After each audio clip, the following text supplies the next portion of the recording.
What's good, everyone? Welcome back to the Casual Crossover Podcast. We are your hosts, Alex, Mike, and Clark. We are recording live today, Monday, June the 7th at 10 p.m. Western. And first off, we want to give you another overreaction to the Bucks and Nets game, Game 2, before we dive into analysis on the ongoing Trae versus Luka debate. So this is episode 11, and we are dedicating this episode to number 11, Yao Ming. So to start off, any thoughts on the game? Any overreactions? Not an overreaction, but man, the Bucks got wrecked. Yeah, fair. So yeah, understatement. That's an understatement. Almost 40 points. Blake Griffin, he's flying again.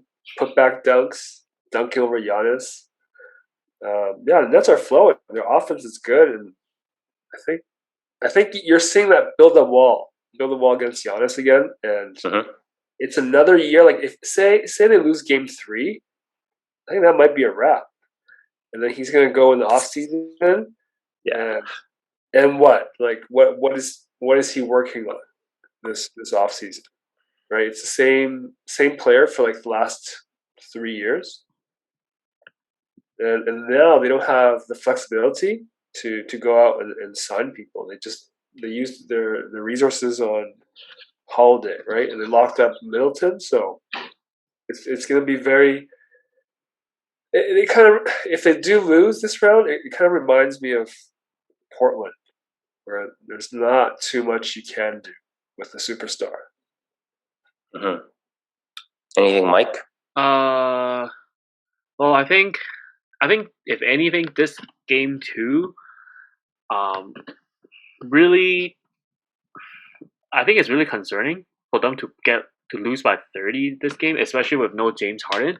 I think Game 1 we gave them the excuse of they were prepared for like the super team. They were prepared for James Harden, KD and Kyrie, and they lost. Okay, they weren't prepared. They don't have a game plan for that.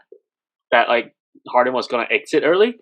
But yeah, this game, the way that they lost, that's concerning because it's just hey, you have 2 days. You have 2 days to kind of come up with a new plan. There's strategy that you could have built, you could have created for the past 48 hours to kind of get yourself ready for this game, and then you come out and you look like you weren't prepared to play at all. Chris Middleton had another bad game. He was 0 for 8 at one point. Like what Clark was saying. Brooklyn was just hitting shots. The flow was fantastic. Ball was going everywhere. And KD and Kyrie was actually really efficient today as well. And I think the biggest thing, I remember I mentioned last episode, again on Game 1, the minutes, right? You're helping. When you lose a game by 39 today, the first one thing that I mentioned was you want Brooklyn needs to limit the KD and Kyrie's playing time. So today, they're perfect. They only play 30 minutes. KD played 30 minutes. Kyrie played 32 minutes.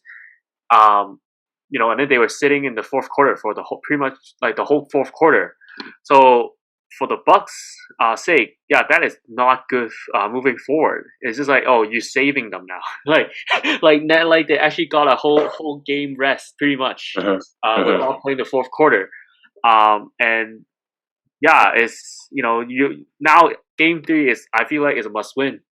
Some people will say that it's like a reset. It's kind of they the Bucks can take this as let's just lose this one and let's regroup at home.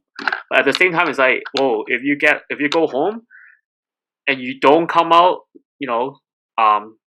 firing at from the start, and you have a close game again, you don't know, man, because then your confidence, you won't have that confidence, right? You might have that first short burst of confidence because you're at home, but then if you don't get a big lead going into the second quarter or even going into the second half, that concern is gonna creep in, right, for all your players. Wow, we're at home. like, let's say if they're having a good game, but they're only like, up by 5 or something, then they're like, oh my God, are we able to like, take this one? Because if you don't take this one, like Clark said, it's over. Like I feel like it's over. And the X factor is like, oh, James Harden. Does he even need to come out? Like, does he even need to come back if they win game 3? It's like, oh, they can just keep him until like you really need him. So yeah, I feel like game 3 is definitely a must win for Bucks. There's no more like, oh yeah, we can reset. We're gonna have home court advantage and all that stuff. You really like now is really like time for Chris Millen to like, hey, you can't have cold streak from the start. You need to start hitting shot right away. And I feel like towards like in the third quarter, I think Giannis and them are trying to give him the shots because he took 20 shots. I think Giannis only took 15, and then Drew only had like 13 shots. I think they're trying to get him going for game 3. I mean, yeah, he was over 8, and then like he ended up 7 for 20. Yeah, but it doesn't really affect the game today. But hopefully, he can carry over it to game 3, where he will get hot right from the start. Plus, you have Giannis doing his thing, and then you have Drew also need to get his production going. Then they might have a chance. But yeah, game 3 is gonna be vital for them. Yeah, I agree, and I think like all the adjustments that we pointed out in our previous podcast about them having to make, I feel like they didn't make any of the adjustments. Like, but are we surprised? Right. Well, with Budenholzer, like, are we surprised with adjustments? I feel like it is surprised. It is a surprise that they didn't make any adjustment though, because like now, like I said, right, you have 2 days. You have 2 days to make that adjustment, come up with another plan. But for you to not have any plan, that is the surprise, Like nothing. I wrote down here on my little. I took notes, right, of what we said, right. One of the points was they have to keep scoring in the paint because in game 1 they scored 72 points in the paint, and then this game, they had 86 points in total. Like, come on, that's just ridiculous. Like, this is not even not making adjustments. This is like regressing, right? They didn't make the shots. They didn't crash offensive boards. They didn't go to Brook Lopez more. They did go to Brook Lopez last game, and then there was some success, but then they stopped going to Brook Lopez, right? And it's just like sometimes you just don't really know what to say. And I think Brook Lopez only had like 10 shots. And watching this Brooklyn team today, I had some flashbacks of a 2014 Spurs team. I don't know if you guys kind of agree with me in the sense where they live off of like dribble drive penetration, and then they kick it out, and then they just move the ball like on the perimeter until they find an open shot. Someone takes a 3. 2014 is the one that beat the Heat in the finals. Yeah, beat the Heat. The way they moved the ball. So, so much for a team that like that we thought would rely on Kevin Durant and Kyrie, right? They sure they do heavily rely on these 2 guys, but then what worries me, like as a say, like if I'm a Bucks fan, I'd be so worried because in the second quarter, both Kyrie and KD, they were off the court for about 2 minutes. After the first quarter, they had to take a little break, right? So during that 2 minutes, even Mike Breen, he pointed out like if you're the Bucks, this is the time that you should be, going on a run, rallying back, right? They're down about not even 20 points, probably like only 18, 16 points. Mike Breen was like, you guys got to go right now. They rested Middleton, and then they had Drew Holiday and they had Giannis on the court, right?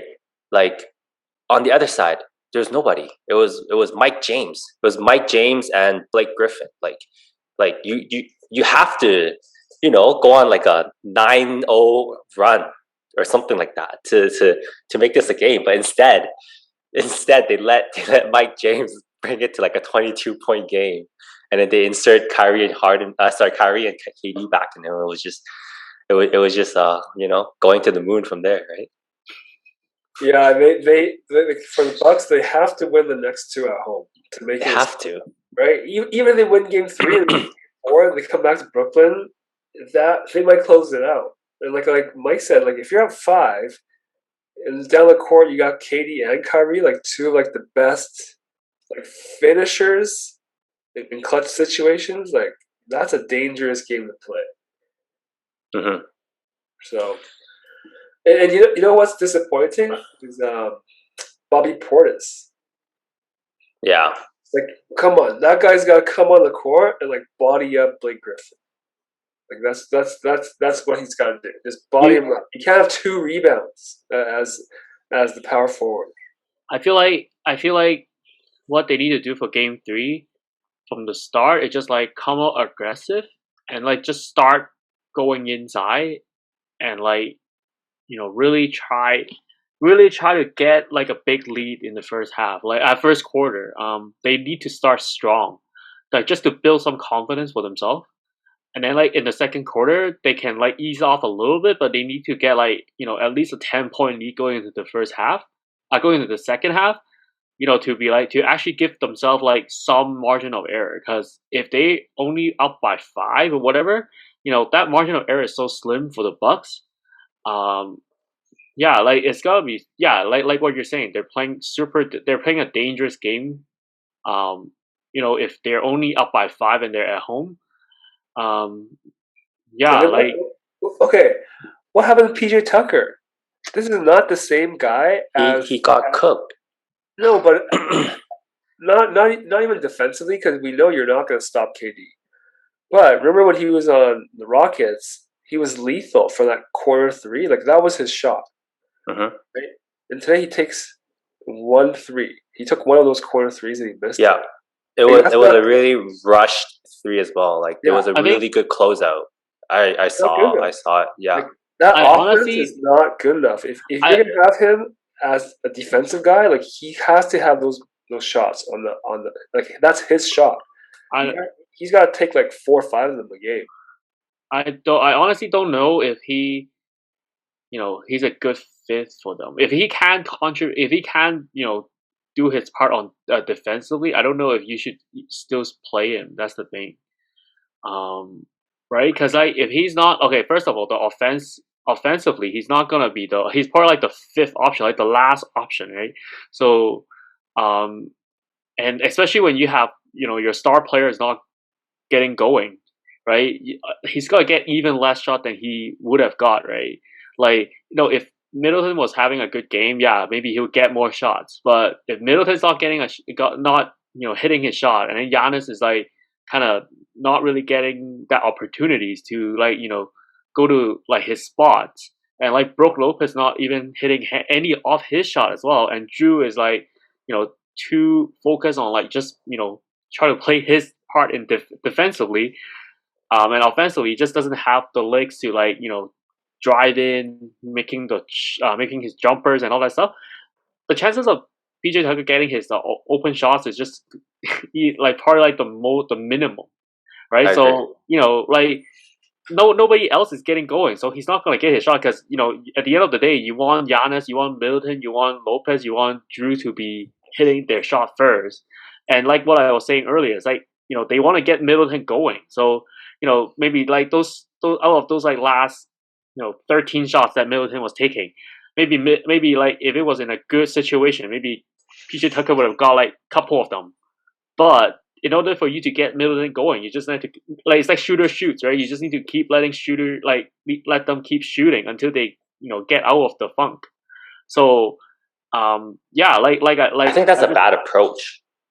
It is, but at the same time, that just like I don't want to compare it, but like Steph said, like I have a bad game, I'm gonna keep shooting until I get get my get my confidence and get myself out of that funk. So I'm not saying PJ Tucker is like a very good 3-pointer, but I'm sorry, I'm not saying Middleton is a like like over the top like excellent 3-point.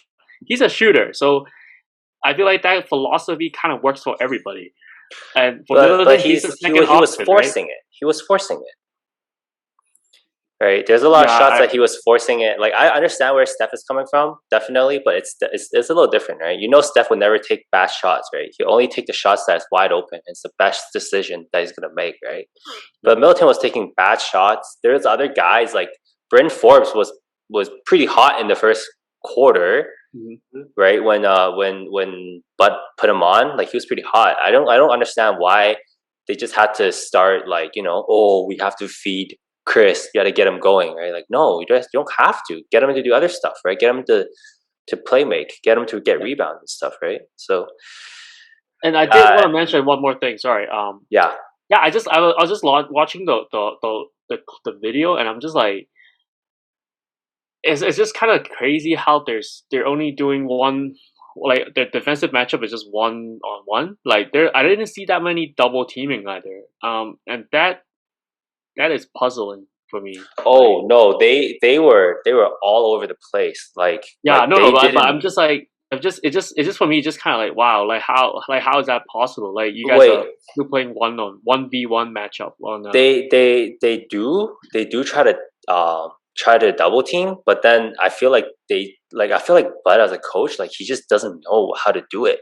Like there's so many instances where the Bucks defensive players, they would leave Kyrie or KD, and they'll close up. Two guys will close out on like Mike James or Bruce Brown, and then those guys will just like whip the ball right back at Kyrie and KD. And I like see so at many that open point, you shots have for them them. I'm just wide like, open. wow. We have KD wide open. Like come on, man, that guy's easy money, right? Kyrie is easy money. Like, it's like, what are you guys doing? Like, if you're gonna double KD and double Kyrie, don't double Bruce Brown. Don't double Joe Harris. Like, what is going on? Like, why is this happening, right? Yeah. Or like, why are you like, if you are doubling KD, right? Don't half-ass the double, right? Like once KD passes it out, like don't scramble. Like they were scrambling whenever KD and Kyrie gets the ball away, right? And then they start to scramble, and then it's like KD makes a cut and it's over. Like the guy that's with the ball, they just pass it back to KD. He gets a wide open layup, right? Something like that. Easy stuff. So, hey, we can conclude this with the same thing we said in the last podcast. Bucks got a lot of adjustments to make. It's a must-win for them. It is a must-win for them. Like, there's no coming back against this Brooklyn team, down 3-0. Like, right? And like, honestly, I felt like today was a must-win game for them. I don't know if you guys agree, but today felt like a must-win I dropped game. the ball because I was like, oh, they should be able to regroup and win this one. But damn, they got blown out by 39. If you don't tie this series up and you go back home down 2-0, like I feel like they lost like probably like a big chunk of their confidence already from losing this game. We'll see. I think it's a bit too early to conclude that, but they protect their home court and do what they're supposed to. And we got pretty good, right? So really tied up 2-2. Yeah. Okay. So moving on, we did talk about that. We did say that we were going to talk about the Trae Young versus Luka debate. So we're about 3 years. Yeah, this is their third season in the league.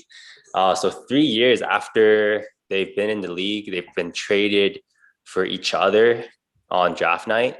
The trade was Mavs send Trae Young and the 2019 pick, which ended up to be Cam Reddish, right? To Atlanta, and then Atlanta sent Doncic over to Mavs. That was the trade. Do you guys remember your initial reactions when that happened? Yeah. Okay, so before we get into that, I think their initial reaction is, what the hell is Sacramento Kings doing with the number 2 pick? that was the reaction. So they picked Marvin Bagley, who hasn't really panned out. I think he might be on the move this summer, right? Like, they had like disagreement, the family. with like Fox. Yeah, Yeah, Fox and them. Well, I think Fox and Bagley didn't have one. the dad. It was Bagley and the management. It was De'Aaron Fox's dad came out and said something. Oh yeah, and then Marvin Bagley's dad said something. Yeah. So it's the Yeah, dad. but then Bagley and Fox themselves had no Yeah, beef. They had no yeah. beef. But wow, like okay, number one pick DeAndre Ayton. At It's that time, fair. It's fair. It's fair. it's not that bad. It's not right. It's not that bad. But imagine if it was Luka and Devin Booker, right? That would change the trajectory because then they wouldn't have to like go all in on Chris Paul, right? Mm-hmm. So that would have been really cool to watch. But Sacramento Kings, and then the number I just think at the time, like it Aiton made sense for them. Aiden makes sense. Aiden I was think they were worried about Booker not being able to, like, not willing to give up the ball to Luka or vice versa, right? There could have been a problem right there, but he was a safer pick, I think, right? Because yeah, it's like I agree. Luka's speed and quickness, like, does it match the NBA game? Mm-hmm. I think that's been answered. But number four pick was Jaren Jackson Jr., right, with the Grizzlies. Mm-hmm. So I don't know. And then so the reaction is when they made that swap, it's like, okay, the Hawks just got fleeced. Like, what are they doing? Like, Mm-hmm. but now 3 years later, it's like, okay, it seems like it was a really even trade. I wouldn't say one side was lopsided. Mm-hmm. Right? Yeah, I feel like. Wait, no, Mike, you can go first. Well, I mean, I'll be honest. I mean, I didn't really know who Luka Doncic was. I mean, I heard about him. I mean, I heard a lot of like Fair good enough. stuff about him. Like say like he was like pretty much the EuroLeague like the best player in EuroLeague, right? And then like Trey Young, like I would probably seen him more because like people was like, oh, he's the new Steph Curry, right? And then like his antic, on the court, like oh, he's like super arrogant, like he likes to like jack up threes from like half court kind of thing. So my initial reaction is like, oh, you know, um, like I feel like he was overhyped.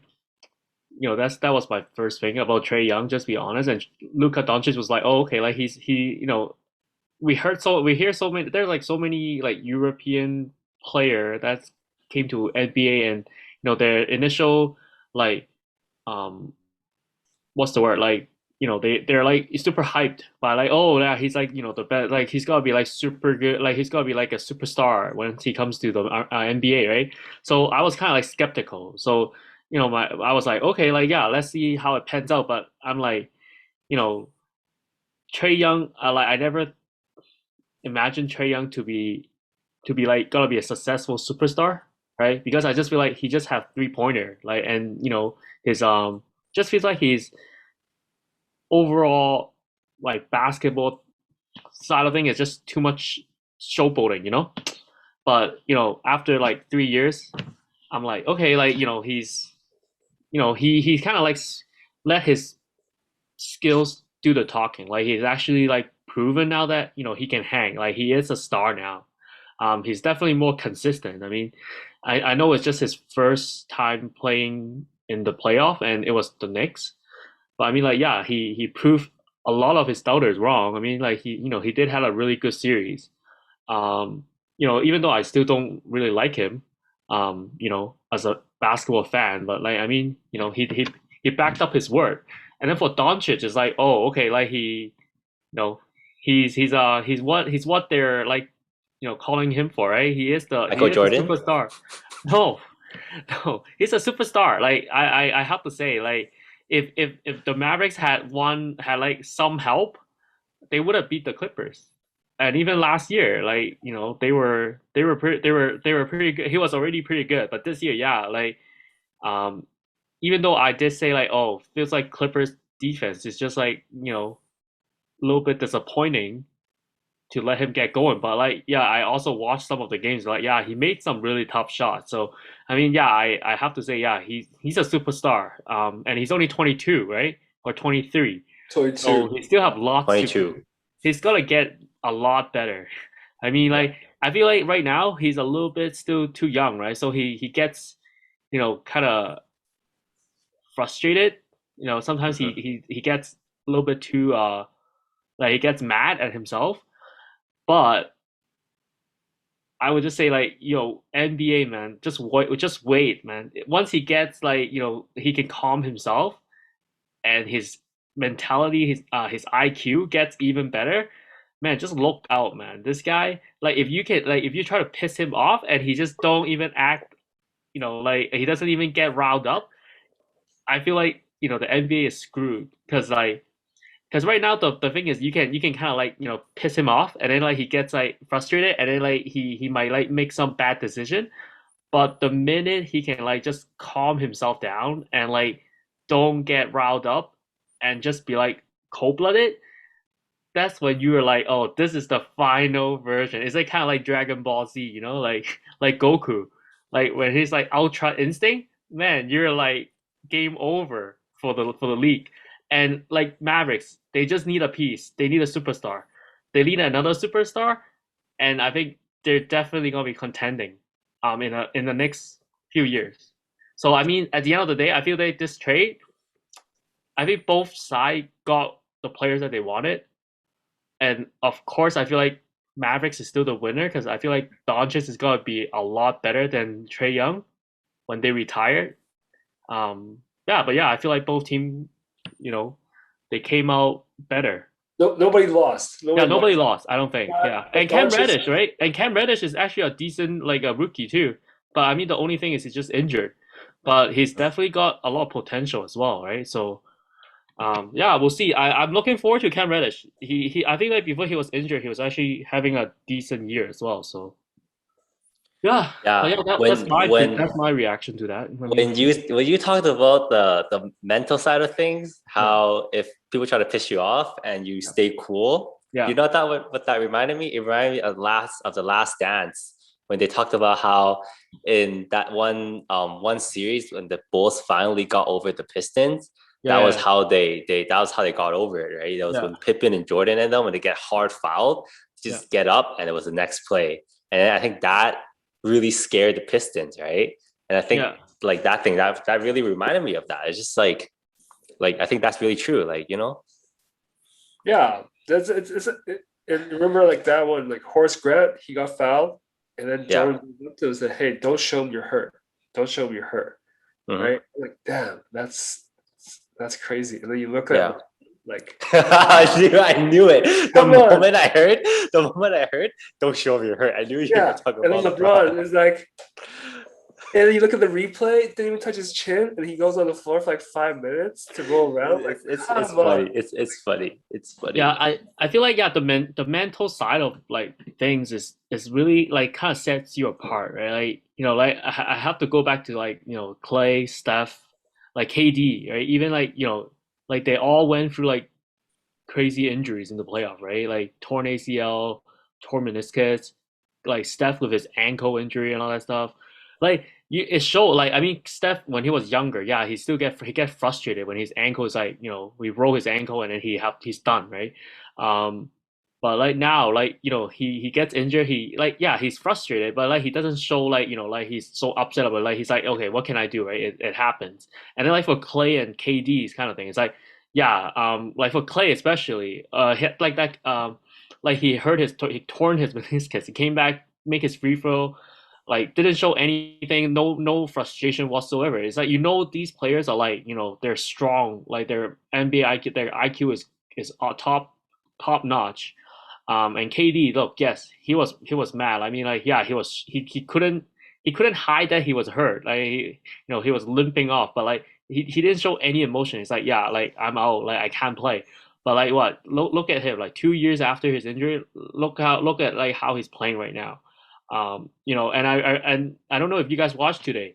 He even mentioned that he's like, like it's 2 years ago I injured my calf, but like like like the I think like The Greenberg was reporter asking asked a him. really dumb question. That was a really Yeah, dumb question the no, reporter but it was asked. no, but it's true. Like look at his mentality. It's like why are we still talking about that? That's you don't Well, need I to mean, ask like, me okay, anymore. okay. Let me fill in Yeah, Clark with that one, right? yeah. So Clark, the reporter said, so this is today is marks 2 years since you got injured.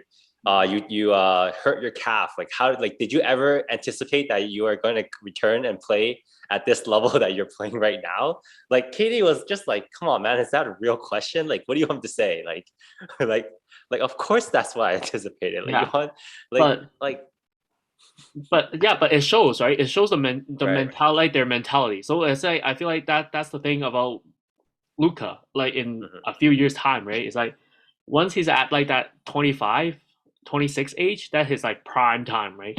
He stopped reacting to these like these hard fouls. Don't get frustrated. Don't show his emotion. That's when you're like, oh, this guy is ready to like actually become the best player in the league, right? Because nothing can like kind of get under his skins anymore. Because he's like, I'm used to it. Like you guys can try to like draw I feel like hard foul me, try to trash talk me and stuff. But he's like, no, it's not gonna affect me anymore. I'm just gonna make my shot, and you guys, there's nothing you guys can do to me anymore. And that's the part. And I think Trey Young, he could be, but at the same time, okay. I feel like Trey Young, the thing is, he gets riled up, right? And he's over his confidence. Like I applaud his confidence, but at the same time, it's like are you able to really contain yourself when you're doing that? Like sometimes teams are gonna bait you into it. So the team is kind of like, yeah, go ahead, take the shot, see if you do it. And I feel like sometimes he's gonna fall for that. But for Luka, it's like you guys can try to bait me into doing this stuff, but I'm not. I'm gonna do me, right? I'm gonna go to my sweet spot. I'm gonna go to the spot, and you guys can do nothing about it. But Trey Young is like he's gonna try to be like, oh, you want me to shoot here? I'll shoot here. But at the same time, it's like, can he make those shots consistently enough to be successful? But Luka is like, I know I can make these shots, but at the same time, I'm gonna go to the spots that you guys don't want me to go, and you guys could try to double team me and do whatever. I'm still gonna hit it, and I'm gonna smile at you and be like, yo, what are you gonna do, right? Kind of thing. So I think that's the difference. Um, and yeah, it's funny to see. It's funny. It's like it's a very interesting thing to see or to watch for the next couple of years how he's gonna adjust to that. I gotta disagree with you, Mike. I Yeah, think he's already there. I think he's already there as one of the top. Like 2 years in a row, he's almost single-handedly got over Kawhi and Paul George. yeah, but it's the Clippers though. That's the thing. Like I want to see him like that's not is you can't just it's just the Clippers. Look at the whole way this Clippers yeah, but constructed.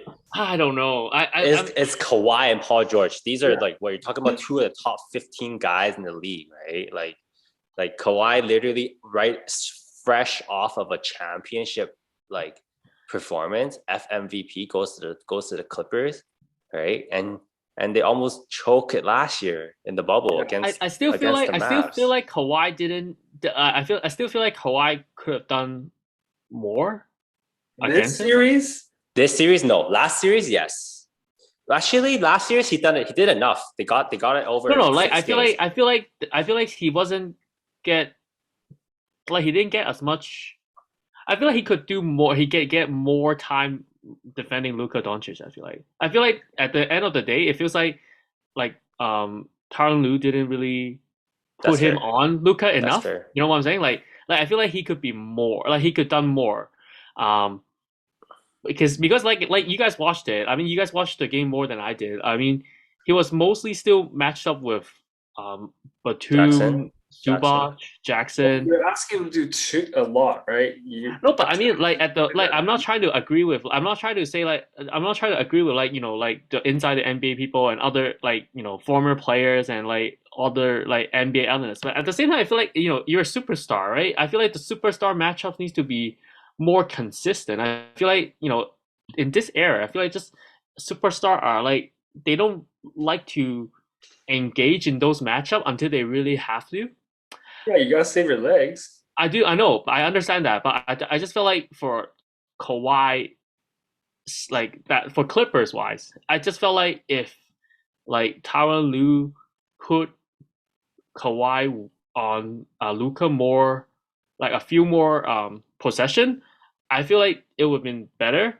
But of course, you're gonna give away the offensive production that Kawhi did on the for the, in the last couple of games when he was like going off. Like I do I mean yeah, I understand that, but I just felt like we could have seen more like Kawhi versus Doncic, as at least on the defensive side of things.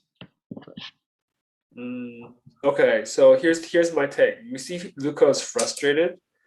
Um, is it because he has no help?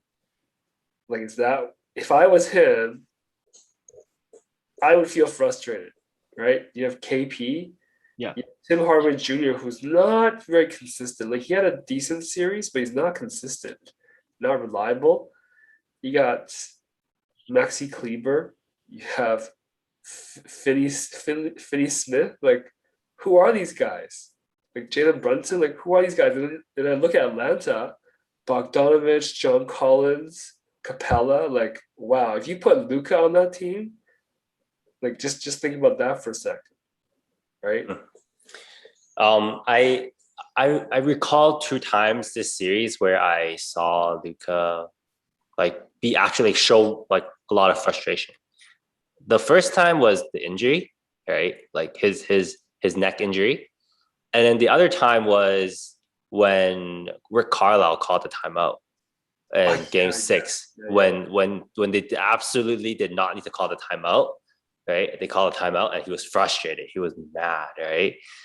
And I feel like at times Luka is more frustrated sometimes with himself. Like whenever I feel like in Game 6 and 7, once he starts getting cold, he starts to doubt himself a little bit. He starts to shy away from taking the shots that he usually takes, and he passes the ball up. Well, there's I no think that right. yeah It's there's no plays, there's no scheme. It's just him. Hey, give him the ball, let yeah him create, right? And yeah like yeah when your teammates can't do anything else, and you're not having a good shooting night, like there's nowhere to go, hmm right? Like, you can see that frustration. It's like it's all on his shoulders. yeah. Um, yeah.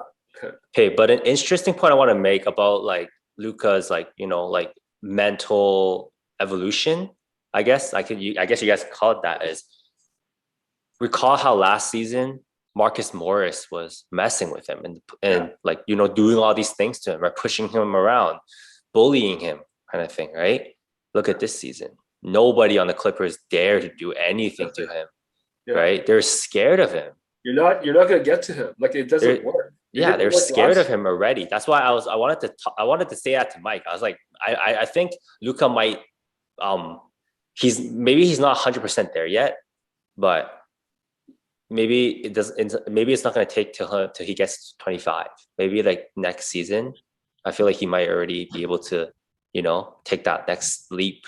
I The I next think. Oh, sorry, Cart, you can go ahead. Like as in like the mental leap, as in like not being like too frustrated over anything. Yeah, no one's messing with him. Like Yeah, it's like you can't. yeah, You're poking the bear. I think yeah. for what's disappointing is watching Luka come back this season. Like his body looked, The same. soft, even Yeah, softer. I felt yeah. right. So like he's 22, he can eat whatever and stuff, but until maybe this one's gonna hurt, and he's gonna realize, hey, I need to get my body, to a different level. If he takes this off season and he does that strength and conditioning stuff, and he stays in shape, like that would be scary. Just think about like Jokic a few years ago. Like he would play himself into shape. So by the end of the season, he was in great shape. But every season he comes back and he's soft. Right. Except that this season he comes in, great shape, he's having an MVP year. I Yeah. don't know if you guys remember when Doncic was in the middle of the season. He was saying that like he needs to just start enjoying playing basketball again. Because he was saying, remember he was saying how like he get really frustrated with playing like in the games. And I remember he was saying that like he just need to start enjoying the game now. He just need to have fun. And Mhm. I remember I was talking to Alex about that. I'm like, going back to Steph again. It's just like Steph was saying how like, oh, when I go out there, I'm just having fun playing basketball, right? And I think like a lot of players doesn't do that, and I think Doncic need to learn that. Like, I also want to lead to like learn that. It's like let's just have fun playing basketball. Like when you see when the opposing team play against Doncic, and if you see him smiling, across the court, you know you're in trouble because like That's what happened. that's when you know like a guy is just having fun playing basketball. Like it's not even like he's not even gonna be like, get mad, get frustrated. He's just going out there and hoop. And that's the part where like the mental side of thing is just like, wow, this guy, like, he's having fun. Like, even if he's down, like if he's losing, and he's still having fun, having a smile in his face. Like, that's when you know, like, wow, this guy, we need to take him seriously. You can't even like relax. Because the minute you relax, that's when this guy's gonna come at you. And like, what are you gonna do when someone just gonna be always so positive, always, having fun playing basketball? And that's the thing that Doncic just need to like. I mean, yeah, I like you guys saying he's starting to show that he's not gonna be like, nobody's gonna like try to route him up. But yeah, if once he also mastered that himself, just having fun out there, that's when you're like, that's when he's really like at that point where like, oh, that next level, that superstar. Like he's on the fringes of superstar. But once he do that, that's when he's like, KD, LeBron, Steph kind of thing. But I think you're talking about like that quote was from the referees because he was complaining too much. He was saying, Yeah. "Hey, I'm complaining too much to the refs. I need to just focus on." I think that was that, but yeah, that was that. I believe you're right. He also Yeah. had like what 11 technical fouls this year, Yeah, like that. He had like 15 already. He was ready was to he get one away? suspended. Just He was one away from getting Oh, suspended. Yeah. okay. Yeah. So like he's picking up bad habits from LeBron. Always complaining. Hey, why doesn't he pick up the good habits from LeBron? Like taking care of his body from day one. Yeah, he should get on that EPO. Okay, I'm shifting the focus onto Trae over here. I feel like this trade, it's definitely a fair trade, right? Like we've been saying, it's a fair trade. But I don't like this trade because I feel like it's unfair for Trae Young as a player. Like he himself, he's thriving, right? But I feel like we're always going to be like, he's always going to be living in the shadow of like Doncic's success, basically, because he's the guy that we traded Doncic for. Like that's what people are gonna say. Wow, this is the guy that people like that traded Doncic for. Like, look at what Doncic is doing right now. It's but if Trae was just say picked number 4 by Memphis, right? Like, damn, like we'd be hyping it up so hard right now. Or second by Sacramento Kings, right? Or even like who was number 6? Was it Kevin Knox? I think he was 7. Oh, Mobamba. Yeah, Mobamba or Kevin Knox. Like he's gonna revive New York. He would be in New York right now, reviving New York. Like, yo, he'd be the most famous person in New York with that personality. Like, I feel like this season, I gain a lot of respect for Trae Young. Like especially in this playoff series. Like, look at what New York did to him. Like, look at the fans are just ridiculous, right? They're like attacking him personally, right? Calling him like chanting Trae Young is balding. And then this guy just comes out here and he just like, sticks it to their face. Like, hey, he takes a bow on MSG, be like, see you guys next year, enjoy your off season, right? Go fishing, right? Well, it's not fair for him, but it is what it is. And I'll remind you of another one that was like a trade that. So I don't know if you guys remember, Vince Carter was traded for Antoine Jameson. Oh yeah, during the draft. Raptor in the draft. Yeah, so Antoine Jameson was the higher pick, right? And then they traded Vince Carter got traded to Toronto for that, and then Vince Carter was an absolute superstar. Yeah, You think about, and Antoine Jameson had a decent career, right? Yeah, he did. Yeah, but he always lived in the shadow. But remember in North Carolina, he was the star player. Vince, Like, Vince yeah, started with this was the Robin, right? yeah.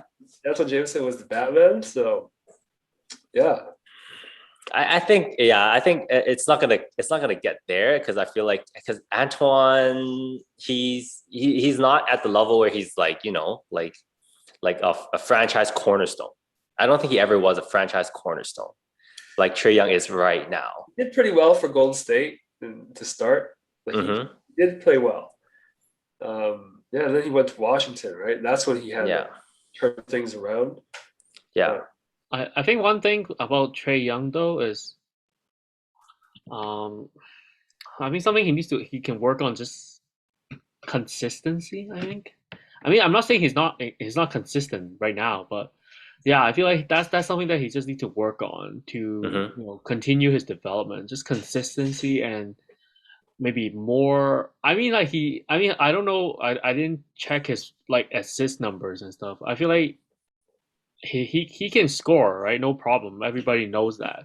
But I feel like he just needs to work on other part of his game, like like the helping his teammates to get better. I think that's the thing for him. I think he does that. I think Yeah, he does that. like nobody's gonna be saying, oh, he needs to be a better shooter or like he to score more points. He can do that, but yeah, like just creating for his teammates, being more consistent, like work harder as a NBA player. I think that's the part for him. Um, I don't know about you guys, but like, do you guys what's something that you guys think he can get better at? He's averaging almost 10 assists the last 2 seasons. He's like 9.7, Yeah. 9.4. I feel like he's just still getting that like people still say like he's selfish, right? Like I don't know if that's like He if takes that's bad shots. I think people are being too harsh on him. I think that might be a little bit too harsh on him. Like, come on, this guy's probably he's averaging like 20 and 10, yeah. and you're saying he's selfish, like Yeah, right. Like come people on. still say that, right? People still say Yeah. that about. That's why I'm like, like is his assist number low or something? But like, yeah, Mhm. like I just want to know like what is something that you guys think he can get better? Like I know the like Hart was mentioning, but Yeah, don't take those bad shots. Like he's He like chases like some shots, like heat checks and stuff, like that kind of stuff. I feel like he still does that quite often, right? yeah, like And but that's also he's part of like his the All-Star swagger, game. right? but That's part of his it is a swagger. part of the swagger. Like I mean, like we see that in Steph, right? We see that in Clay. Like they all do that, right? And then most often than not, sometimes these shots don't go in, right? Mhm. Right. Like even for Steph, like we do see him do these type of things where he just comes out of court, he just chucks it right away because he feels like he can make the next one, right? So I don't know, Yeah. like like Yeah. because I don't think the Hawks should tell him not to take those shots, right? Because at the same time, if you're gonna tell your star player not to take that shot, then it's kind of like that's not helping him. But at the same time, I agree. Like, you know, like well, like you need to draw a line, right? It's like when is the time for you to tell your star player to be like, hey, like let's not chase that shot. But at the Mhm. same time, it's like if you try to limit your star player, like what shot he can take, what shot he cannot take, then it's also kind of like I like think one aspect that it's Trey not Young beneficial for the team, can right? really improve on is he should take a page out of Steph's book and become a really good off the ball player because now you have a sidekick like Bogdanovich, right? He can handle the ball and then he can also make passes as well. So if you're Trey Young, if you're going to be running through screens, setting screens, right, like Steph, right, getting your own open shots, like just off the ball and have like Bogdanovich pass the ball to you, right? Like I think they really can become unstoppable in that sense. Like you cannot lock him down anymore, right? You can't just like okay, let me lock you up, just one on one, right? But now it's not like that anymore, right? Yeah, it's easy said and done, right? Like Of course, it took Steph that like I would say probably what from I would say At least a 2014, two to right? three Before seasons he even until won, Steph can before he do that. win his first title, right? That's when he started like doing this like running around, and he wasn't even like a person that set picks, right? Until when he won the first year, right? So yeah, it took him a long time to do that. So imagine if like I mean, yeah, Trey Young can definitely do it. I mean, but then that's also means that he need to change the way that he trains, right? Like you're Mm-hmm. gonna be like training endurance, you need to train your strength, like all these stuff, right? He's not gonna Mm-hmm. just be like doing the basic like lifting and cardio. He'll actually like be like, you know, I remember Steph was saying how like his off season training is like a lot of running, all that stuff, like a lot of strength, training, all that stuff. So yeah, like Trey Young definitely have the potential. I mean, because he already have the shot down, right? He can do it. But yeah, that's now is like what you're saying. Like yeah, he need to, his off ball movement. It's gonna be key for him to get to that next level. Another question for you guys: are we going to change this narrative again if Trae Young leads them to the Eastern Conference Finals this year? No, No, no. Mike. He's got an easier path, and he has a better team. You think that's you think easier path? You think Philadelphia has an easier path? Well, okay, you give Trey Young Kristaps Porzingis as his running mate and see what happens. Mm-hmm. No, I agree. I agree. Atlanta's a much better team, but it's just like still right. Without Trae Young, where would this team be? Yeah, that's true. I mean, the Atlanta Hawks they made a major leap because they threw all the eggs in a basket last offseason, right? They're tied up with a lot of salary for the next couple of years. So if this doesn't work, this is their core. This is it. This is it. Mm-hmm. Mm-hmm. I'm not sure if they have the cap space to pay their young guys. Because their young guys, their contracts are coming up. Mm-hmm. I gotta look a little bit deeper at that. But you got I don't know. They don't. Yeah. You already have Trae Young, Bogdanovich, and John Collins locked up in the books, right? So no, not John Collins. John Collins. Oh wait. John Collins had his contract season, so you have Capella. You have Capella's contract. Capella and Gallinari is the guy. Oh, and Gallinari, yeah. Right. So you can't pay Hunter. Yeah, Hunter this season. John Collins is not even a sure thing because he wants a max. Yeah. So if John Collins doesn't come back, like next year, you're going to see a very different team, and the year after, right? So you got Cam Reddish, you got Hunter, right? Like these guys, I'm not sure. I think they can give up Capella because now you have Okongwu. Okongwu has shown flashes that he can be a really good rim running guy. But he's smaller. He's a smaller guy, right? He's like 6'9". Right? So he might be like a John Collins replacement. Yep. Yeah, I think the difference is like in their team construction right now is because Trae Young basically told the management like, hey, I'm gonna leave if you guys are not gonna like get me some help. Because I think Trae Young does know that like given a player his size and his lack of defense, like he's gonna need all the help he can get to fill the holes that he has in his game, right? Whereas I feel like Luka, I don't know what his conversation is like with Mark Cuban. Oh, he said something today. They asked him a question. He's like, I don't know what's gonna happen. I think they asked him about KP. He's like, yeah, he's great, but I don't know what's gonna happen in the offseason.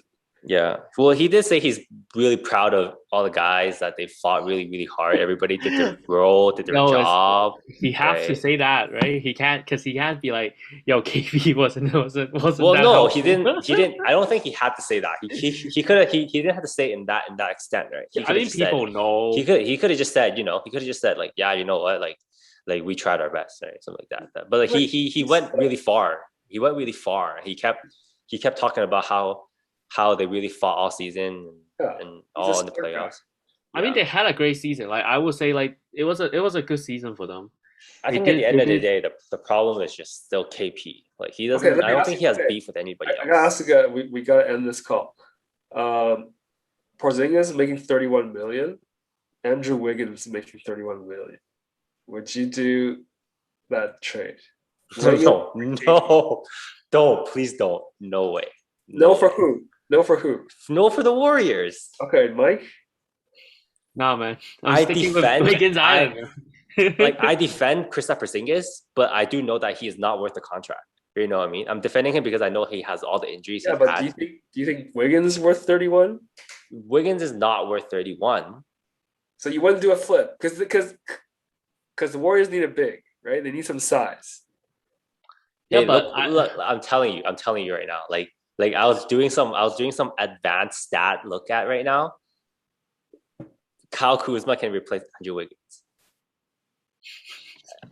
I swear on my life. No. Kyle Kuzma, you put him in the system. We need to talk about this. You put him in the system, he can replace Andrew Wiggins for you. I guarantee you. Okay, no. Okay.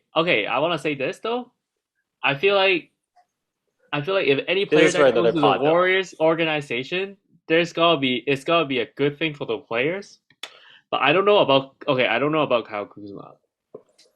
He might work. He might work. But this is for another pod. Like, but we'll talk about this. We'll talk about this in another episode. You can do your research. I don't know. We can do this on another pod. So Clark is not talking because he knows that. He has a lot. He's got his thoughts about. I will not say the man's mouth. The word made out of my mouth. He's not worth the breath. Wow. Kyle Kuzma is gonna make you guys. You're gonna be like, wow, I was wrong. Like you guys are gonna going to the Guangdong Tigers. You guys are gonna apologize to all right. You know what? We'll talk about that so in the next. As per usual, thank you guys for always tuning in. If you guys liked what we talked about, you guys can give us a thumbs up, and subscribe to our channel. Always feel free to comment your thoughts if you guys agree, disagree, and whatnot. And with that being said, see you guys next time. See you guys next time.